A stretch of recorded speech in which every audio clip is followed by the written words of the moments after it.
या देवी सर्वभूतेषु माँ दुर्गे रूपण न संस्थिता। नमस्तस्यै नमस्तस्यै नमस्तस्यै नमो नमः। जय माता दी।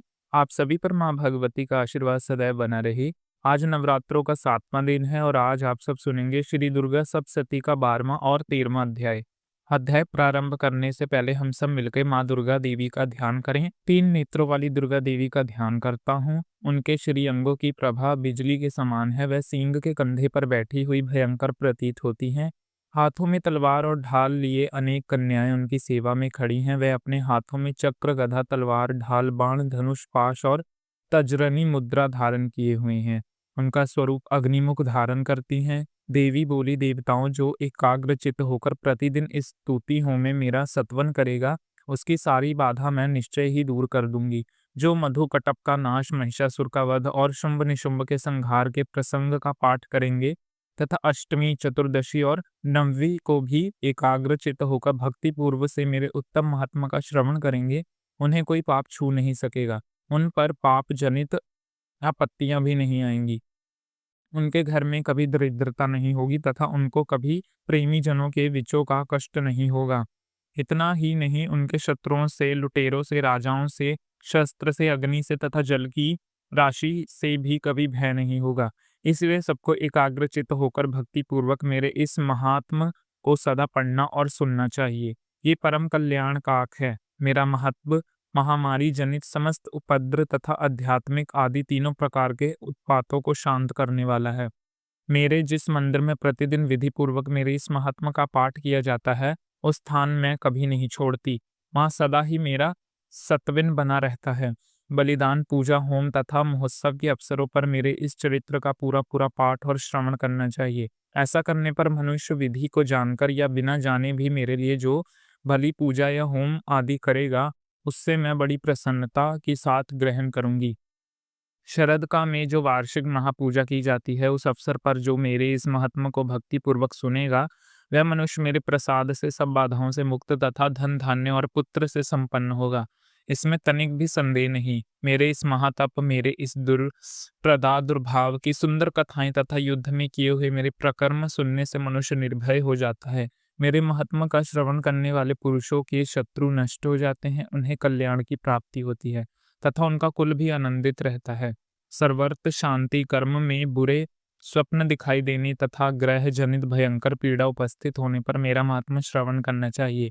इससे सब विघ्न तथा भयंकर ग्रह पीड़ा एवं शांत हो जाती है और मनुष्य द्वारा देखा हुआ दुख स्वप्न शुभ स्वप्न में परिवर्जित हो जाता है। बाल ग्रह से आंकृत हुए बालक के लिए ये महात्मा शांति कारक है तथा मनुष्य के संगठन में फूट होने पर ये अच्छे प्रकार मित्रता कराने वाला है। ये महात्मा समस्त दुराचार के बल का नाश करने वाला है। इसके पाठ मात्र से राक्षसों, भूतों और पिशाच का नाश हो जाता है। मेरे ये सब महात्मा मेरे साम्य की प्राप्ति कराने वाला है। पशु, पुष्प, अर्घ, धूप, दीप, गंध आदि उत्तम सामग्रियों द्वारा पूजन करने से, ब्राह्मण को भोजन कराने से, होम करने से, प्रतिदिन अभिषेक करने से, नाना प्रकार के अन्न भोगों का अपहरण करने से तथा दान देने से 1 वर्ष तक जो मेरी आराधना की जाती है, उसमें मुझे जितनी प्रसन्नता होती है, उतनी प्रसन्नता मेरे इस उत्तम चरित्र का श्रवण करने से हो जाती है और सभी पापों को मैं हर लेती हूँ और आरोग्य प्रदान करती हूँ। मेरे प्रादुर्भाव का कीर्तन समस्त भूतों से रक्षा करता है तथा मेरा युद्ध विश्व चरित्र दुष्ट दैत्यों का संहार करने वाला। इसके श्रवण करने पर मनुष्य को शत्रु का भय नहीं रहता।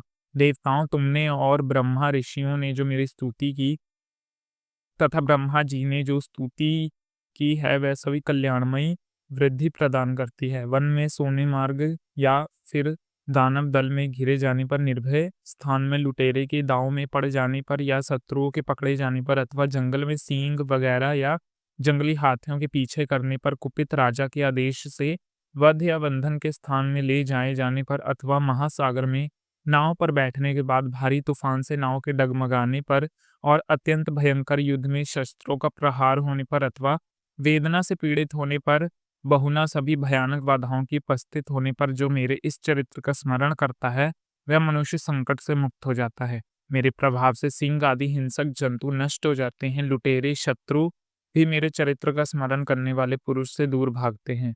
मार्कंडेय ऋषि कहते हैं, ऐसा कहकर प्रचंड पराक्रम वाली भगवती चंडिका सब देवताओं को देखते देखते वहीं अंतर ध्यान हो गई। फिर समस्त देवता भी शत्रुओं के मारे जाने से निर्भय होकर पहले की तरह यज्ञ भाग का भोग करते हुए अपने अपने अधिकार का पालन करने लगे। संसार का विधिवंश करने वाले महाभयंकर अतुल पराक्रमी देव शत्रु शुंभ तथा महाभाली निशुंभ के युद्ध में देवी द्वारा मारे जाने पर शेष दैत्य पाताल लोक में चले आए।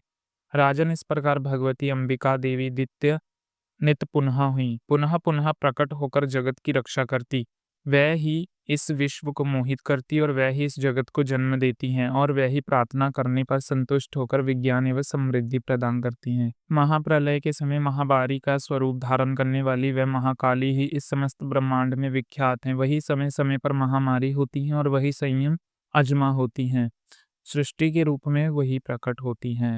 वह सनातनी देवी ही समयानुसार संपूर्ण भूतों की रक्षा करती है। मनुष्यों के अभ्युदय के समय वही घर में लक्ष्मी के रूप में स्थित होकर उन्नति प्रदान करती है और वही अभाव के समय दरिद्रता बनकर विनाश का कारण होती है।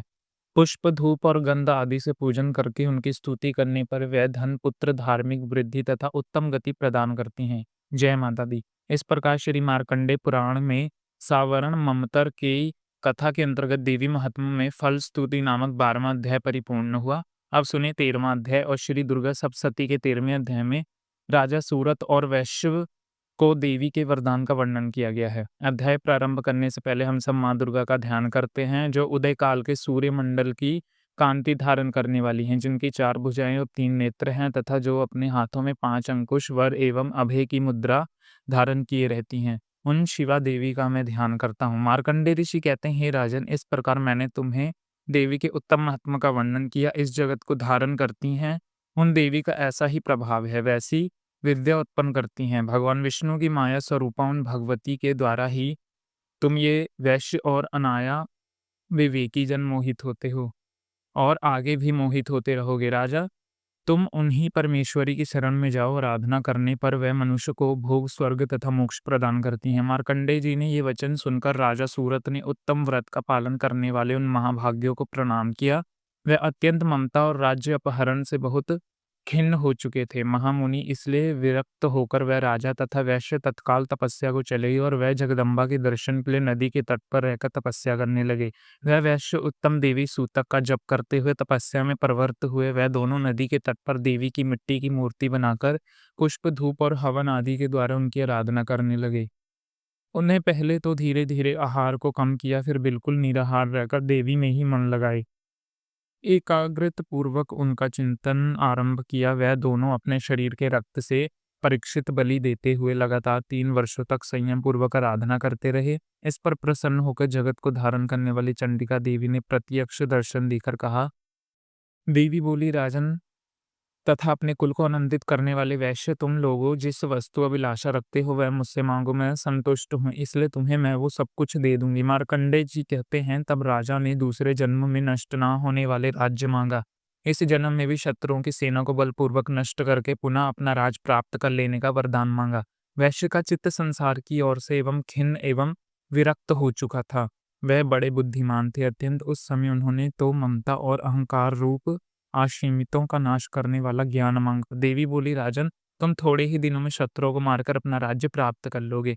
अब वहां तुम्हारा राज्य स्थिर रहेगा। फिर मृत्यु के पश्चात तुम भगवान विवस्त्रनाथ अर्थात सूर्य के अंश से जन्म लेकर इस पृथ्वी पर सावरण मुनि के नाम से विख्यात हो जाओगे।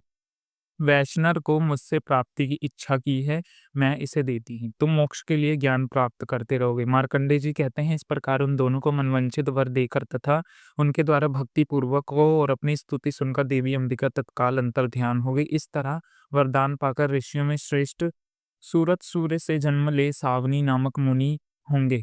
जय माता दी। इस प्रकार श्री मार्कंडेय पुराण में सावण मम्मत की कथा के अंतर्गत देवी महात्म्य में शरत और वैश्य को वरदान नामक 13वां अध्याय परिपूर्ण हुआ। आज श्री दुर्गा सप्तशती के सभी 13 अध्याय परिपूर्ण हुए। इसकी अगली वीडियो में आप दुर्गा सप्तशती को पूर्ण करने वाले जो भी पाठ रह गए हैं वह सुनेंगे। अनुरोध है अगली वीडियो में जरूर आए और अगली वीडियो का इंतजार करें, इसीलिए हमारे चैनल को सब्सक्राइब कर लें। अब आप सब सुनेंगे माँ दुर्गा की आरती।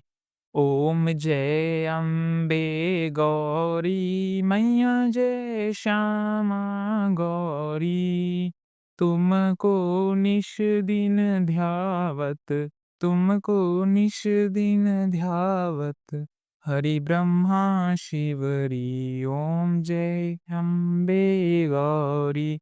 मांग सिंदूर बिराजत, टीको मृग मद को, मैया टीको मृग मद को। उज्ज्वल से दो नैना चंद्र बदननी को, ओम जय अम्बे गौरी। कनक समान कलेवर रक्तांबर राजे, मैया रक्तांबर राजे। रक्त पुष्प गलमाला कंठन पर साजे, ओम जय अम्बे गौरी। के हरिवाहन राजत, खड़ग खपर धारी, हो मैया खड़ग खपर धारी। सुर नर मुनि जन सेवत, तिनके दुख हारी। ओम जय अम्बे गौरी। कानन कुंडल शोभित, नासाग्रे मोती, मैया नासाग्रे मोती। कोटिक चंद्र दिवाकर, समराजत ज्योति, ओम जय अम्बे गौरी। शुंभ निशुंभ विडारे, महिषासुर धाती, धूम्र विलोचन नैना, निस दिन मदमाती। ओम जय अम्बे गौरी। 64 योग्य निगावत, नृत्य करत भैरो, मैया नृत्य करत भैरो। बाजत ताल मृदंगा, और बाजत डमरू, ओम जय अम्बे गौरी। भुजाचार्य अति शोभित, खड़ग खपड़ धारी।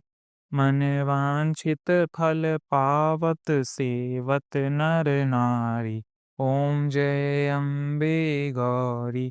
कंचन थाल बिराजत, अगर कपूर बाती, मैया अगर कपूर बाती। श्रीमाल के तुम राजत, कोटि रतन ज्योति, ओम जय अम्बे गौरी। श्री अम्बे जी की आरती, जो कोई नर गावे, कहत शिवानंद स्वामी, कहत हरि हर स्वामी, मनवांछित फल पावे। ओम जय अम्बे गौरी। ओम जय अम्बे गौरी। जय श्यामा गौरी। मैया निश दिन ध्यावत तुमको, निस दिन ध्यावत हरि ब्रह्मा शिवरी, मैया हरि ब्रह्मा शिवरी। ओम जय अम्बे गौरी, मैया जय श्यामा गौरी, मैया जय मंगल करणी। तो यदि आपको ये आरती अच्छी लगी हो तो कमेंट बॉक्स में जय माता दी अवश्य लिखें।